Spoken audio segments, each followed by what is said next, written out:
ಓಂ ನಮಃ ಶಿವಾಯ. ಸ್ವಾಮಿ ಕೊರಗಜ್ಜು. ನನ್ನೆಲ್ಲ ಪ್ರೀತಿ ವೀಕ್ಷಕರಿಗೆ ಶಿವಾಯಂ ಕನ್ನಡ ಆಧ್ಯಾತ್ಮಿಕ ಚಾನಲ್ಗೆ ಸ್ವಾಗತ. ಈ ಒಂದು ರತ್ನವನ್ನು ಧರಿಸಿದರೆ ರಾಹು, ಕೇತು ಮತ್ತು ಶನಿಯಿಂದ ಬರುವಂಥ ಸಮಸ್ಯೆಗಳು ಆದಷ್ಟು ಕಮ್ಮಿ ಆಗುತ್ತೆ.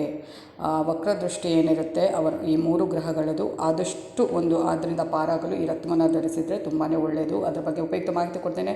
ಅದಕ್ಕಿಂತ ಮುಂಚೆ ನನ್ನ ಚಾನಲನ್ನು ನೀವು ಯಾರು ಸಬ್ಸ್ಕ್ರೈಬ್ ಮಾಡಿದ್ರೆ ದಯವಿಟ್ಟು ಸಬ್ಸ್ಕ್ರೈಬ್ ಮಾಡೋದನ್ನು ಮರಿಬೇಡಿ. ಸಬ್ಸ್ಕ್ರಿಪ್ಷನ್ಸ್ ಫ್ರೀ ಆಗಿರುತ್ತೆ. ಆದಷ್ಟು ಲೈಕ್ ಮಾಡಿ, ಆದಷ್ಟು ಶೇರ್ ಮಾಡಿ. ಹಾಗೆ ನಿಮ್ಮ ಏನೇ ವೈಯಕ್ತಿಕ ಸಮಸ್ಯೆ ಇದ್ದರೂ ಮುಕ್ತವಾಗಿ ಡೀಟೇಲ್ ಆಗಿ ರಾಶಿ ನಕ್ಷತ್ರದ ಜೊತೆಗೆ ಬರೆದು ಕಳುಹಿಸಿ. ಒಂದು ವೇಳೆ ರಾಶಿ ನಕ್ಷತ್ರ ಗೊತ್ತಿಲ್ಲ ಅಂದರೆ ಜನ್ಮ ದಿನಾಂಕವನ್ನು ಸೂಚಿಸಿ ಖಂಡಿತವಾಗಲೂ ರಾಶಿ ನಕ್ಷತ್ರವನ್ನು ಗುರುತಿಸಿ ಅದಕ್ಕೆ ತಕ್ಕ ಸೂಕ್ತ ಸುಲಭ ಪರಿಹಾರವನ್ನು ನಾನು ಅಲ್ಲೇ ಸೂಚಿಸ್ತೇನೆ. ಹಾಗೆಯೇ ಡೀಟೇಲ್ ಆಗಿ ಸಮಸ್ಯೆನ ಬರೆದು ಕಳಿಸಿದರೆ ಮಾತ್ರ ನಾನು ಉತ್ತರ ಕೊಡೋಕ್ಕೆ ಆಗುತ್ತೆ. ಹಾಗೆಯೇ ಸೈಡಲ್ಲಿ ನೀವು ಸಬ್ಸ್ಕ್ರೈಬ್ ಅಂತ ಒತ್ತುವಾಗ ಸೈಡಲ್ಲಿ ಬೆಲ್ ಐಕಾನ್ ಇರ್ತದೆ, ಅದನ್ನು ಪ್ರೆಸ್ ಮಾಡಿದಾಗ ಆಲ್ ಅಂತ ಬರುತ್ತೆ, ಅದನ್ನು ಪ್ರೆಸ್ ಮಾಡೋದನ್ನು ಮರೆಯಬೇಡಿ. ಹಾಗೆಯೇ ಆಧ್ಯಾತ್ಮಿಕಕ್ಕೆ ಅಥವಾ ಜ್ಯೋತಿಷ್ಯಕ್ಕೆ ಸಂಬಂಧಪಟ್ಟ ಏನೇ ಪ್ರಶ್ನೆ ಇದ್ದರೂ ಕೂಡ ಕೇಳಬಹುದು. ನನಗೆ ಇಷ್ಟ ಆದ ಖಂಡಿತವಾಗಲೂ ಅದರ ಬಗ್ಗೆ ವಿಡಿಯೋ ಮಾಡಿ ಹಾಕ್ತೇನೆ. ಹಾಗೆ ನಾನು ನಂಬಿರುವ ಶಿವದೇವರ ಹಾಗೂ ಕುರುಗುಜ್ಜು ದೇವರ ಆಶೀರ್ವಾದ ನಿಮ್ಮ ಮೇಲೆ ಅಂದರೆ ನನ್ನ ಎಲ್ಲ ಪ್ರೀತಿಯ ವೀಕ್ಷಕರ ಮೇಲೆ ಸದಾ ಇರುತ್ತೆ ಅಂತ ಹೇಳ್ತಾ, ಜ್ಯೋತಿಷ್ಯ ಶಾಸ್ತ್ರದ ಪ್ರಕಾರ ರಾಹು, ಕೇತು, ಶನಿಯ ವಕ್ರದೃಷ್ಟಿಯಿಂದ ಪಾರಾಗಲು ಈ ರತ್ನವನ್ನು ಧರಿಸಬೇಕಾಗುತ್ತೆ. ಈ ರತ್ನ ಯಾವುದು, ಅದನ್ನು ಧರಿಸುವ ಸರಿಯಾದ ವಿಧಾನ ಕೂಡ ಮುಖ್ಯವಾಗಿರುತ್ತೆ. ಯಾವುದೇ ಒಂದು ಜನ್ಮ ರಾಶಿ ರತ್ನಗಳು ಇರುತ್ತೆ ಅಲ್ವಾ, ನಮ್ಮ ರಾಶಿಗೆ ಸಂಬಂಧಪಟ್ಟ ರತ್ನ, ಅದನ್ನು ಧರಿಸುವಾಗ ಆದಷ್ಟು ನಿಯಮಗಳನ್ನು, ವಿಧಿವಿಧಾನಗಳನ್ನು ಪಾಲಿಸಿ ಹಾಕಿದರೆ ಮಾತ್ರ ಅದರಿಂದ ಒಳ್ಳೆಯ ಒಂದು ನಮ್ಮ ಸಮಸ್ಯೆಗಳಿಗಾಗಲಿ ಅಥವಾ ಒಳ್ಳೆಯ ಒಂದು ರಿಸಲ್ಟ್ ಸಿಗುವಂಥದ್ದು. ಇಲ್ಲಾಂದರೆ ದೋಷವೇ ಬರುವಂಥದ್ದು. ಆದಷ್ಟು ಅದಕ್ಕೆ ನಾವು ಧರಿಸುವಾಗ ಕೆಲವು ನಿಯಮಗಳನ್ನು ಪಾಲಿಸಿದರೆ ಒಳ್ಳೆಯದು. ವೈದಿಕ ಜ್ಯೋತಿಷ್ಯ ಶಾಸ್ತ್ರದ ಪ್ರಕಾರ ಕೆಲವೊಂದು ಕೆಟ್ಟ ಗ್ರಹಗಳ ವಕ್ರದೃಷ್ಟಿಯಿಂದ ಪಾರಾಗಲು ಕೆಲವೊಂದು ನಿರ್ದಿಷ್ಟ ರತ್ನ ಧಾರಣೆಯನ್ನು ಮಾಡಬೇಕಾಗುತ್ತೆ. ಇವತ್ತಿನ ಈ ಒಂದು ವಿಡಿಯೋದಲ್ಲಿ ನಾನು ಹೇಳಲು ಹೊರಟಿರುವಂಥದ್ದು, ಈ ರತ್ನವನ್ನು ಧರಿಸುವ ಮೂಲಕ ರಾಹು, ಕೇತು ಹಾಗೂ ಶನಿಯ ವಕ್ರದೃಷ್ಟಿಯಿಂದ ಪಾರಾಗಬಹುದು. ಈ ರತ್ನದ ಹೆಸರು ಲ್ಯಾಪಿಸ್ ಲಾಜೂಲಿ ಎಂದಾಗಿದೆ. ಇದರ ಧಾರಣೆಯಿಂದಾಗಿ ನಿಮ್ಮ ರಾಶಿಯಲ್ಲಿ ಒಂದು ವೇಳೆ ರಾಹು, ಕೇತು ಹಾಗೂ ಶನಿಯ ವಕ್ರದೃಷ್ಟಿ ಏನಾದರೂ ಇದ್ದರೆ ಆ ಎಲ್ಲ ಸಮಸ್ಯೆಗಳು ಆದಷ್ಟು ಪರಿಹಾರ ಆಗುತ್ತೆ. ಹಾಗಿದ್ದರೆ ಇವತ್ತಿನ ಲ್ಯಾಪಿಸ್ ಲಾಜೂಲಿ ರತ್ನದ ಧಾರಣೆಯನ್ನು ಮತ್ತು ಅದು ಯಾವ ವಿಧಾನದಲ್ಲಿ ಧರಿಸಬೇಕು ಅನ್ನೋದನ್ನು ನೋಡಿಕೊಂಡು ಹೋಗೋಣ. ಲ್ಯಾಪಿಸ್ ಲಾಜೂಲಿ ರತ್ನದ ಬಣ್ಣದ ಬಗ್ಗೆ ಮಾತನಾಡುತ್ತದೆ. ಇದು ನೀಲಿ ಬಣ್ಣದ್ದಾಗಿರುತ್ತೆ. ಇದರ ಮೇಲೆ ಗೋಲ್ಡನ್ ಬಣ್ಣದ ಪಟ್ಟೆಗಳನ್ನು ಕೂಡ ನೀವು ಕಾಣಬಹುದಾಗಿದೆ.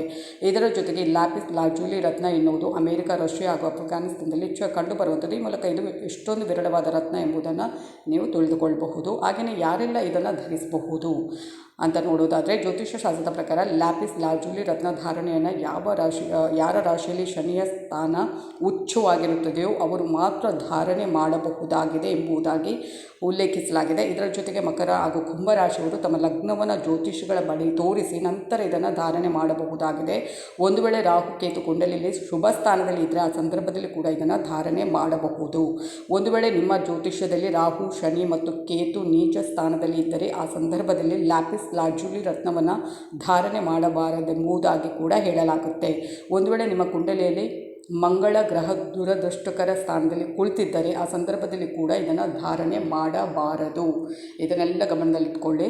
ಇದನ್ನು ಧರಿಸುವುದರಿಂದ ಸಿಗುವ ಲಾಭಗಳನ್ನು ನೋಡುವುದಾದರೆ, ಇದರಿಂದಾಗಿ ಧರಿಸುವವರ ವ್ಯಕ್ತಿತ್ವ ಎನ್ನುವುದು ಇನ್ನಷ್ಟು ಸುಧಾರಣೆ ಕಾಣುತ್ತೆ. ಮಾನಸಿಕ ಆರೋಗ್ಯ ಕೂಡ ಇನ್ನಷ್ಟು ಸುಧಾರಣೆ ಕಾಣುತ್ತೆ. ಒಂದು ವೇಳೆ ಯಾರಿಗಾದರೂ ದೃಷ್ಟಿ ಬಿದ್ದರೆ ಅವರಿಗೂ ಕೂಡ ಇದನ್ನು ಧರಿಸುವುದಕ್ಕೆ ಸೂಚಿಸಲಾಗುತ್ತೆ. ಇದನ್ನು ಧರಿಸುವುದರಿಂದಾಗಿ ಕೆಲಸ, ವ್ಯಾಪಾರ ಮಾಡುವಂಥ ವ್ಯಕ್ತಿಗಳು ತಮ್ಮ ಕ್ಷೇತ್ರದಲ್ಲಿ ಉತ್ತಮವಾದ ಬೆಳವಣಿಗೆಯನ್ನು ಸಂಪಾದನೆ ಮಾಡುವಂಥದ್ದು. ಒಂದು ವೇಳೆ ನಿಮಗೆ ಪಿತೃದೋಷ ಇದ್ದರೆ ಆ ಸಂದರ್ಭದಲ್ಲಿ ಕೂಡ ಲ್ಯಾಪಿಸ್ ಲಾಜೂಲಿ ರತ್ನವನ್ನು ಧಾರಣೆ ಮಾಡುವುದು ಒಳ್ಳೆಯದು. ಆದಷ್ಟು ಇದನ್ನು ಧಾರಣೆ ಮಾಡೋದಕ್ಕಿಂತ ಮುಂಚೆ ಆದಷ್ಟು ಅದರ ಬಗ್ಗೆ ಸೂಕ್ತ ಮಾಹಿತಿ, ಹಾಗೆಯೇ ಒಂದು ಒಳ್ಳೆ ಜ್ಯೋತಿಷ್ಯರ ಹತ್ರ ಅಥವಾ ಒಂದು ದೇವಸ್ಥಾನದಲ್ಲಿ ಹೋಗಿ ಅದನ್ನು ಆದಷ್ಟು ಯಾವ ಥರ ಧಾರಣೆ ಮಾಡಬೇಕು, ಯಾವ ಸಮಯದಲ್ಲಿ ಹೇಗೆ ಎನ್ನುವುದನ್ನು ಆದಷ್ಟು ಅದನ್ನು ಮನವರಿಕೆ ಮಾಡಿಕೊಂಡು ಮಾಡಿದರೆ ಒಳ್ಳೆಯದು. ಲ್ಯಾಪಿಸ್ ಲಾಜೂಲಿ ರತ್ನವನ್ನು ಧಾರಣೆ ಮಾಡುವ ರೀತಿ ಶನಿವಾರ ದಿನ ಮಾಡುವುದರಿಂದ ಒಳ್ಳೆಯದಾಗುತ್ತೆ ಅಂತ ಹೇಳಲಾಗುತ್ತೆ. ಯಾವ ವಿಧಾನದಲ್ಲಿ ಇದನ್ನು ಬಳಸುವುದು ಅನ್ನೋದನ್ನು ಪ್ರಶ್ನೆ ಕೇಳಿದರೆ ಉಂಗುರದ ಮೂಲಕ ಅಥವಾ ಯಾವುದೇ ರೀತಿಯ ಲಾಕೆಟ್ ಮೂಲಕ ಇದನ್ನು ಧಾರಣೆ ಮಾಡಬಹುದು.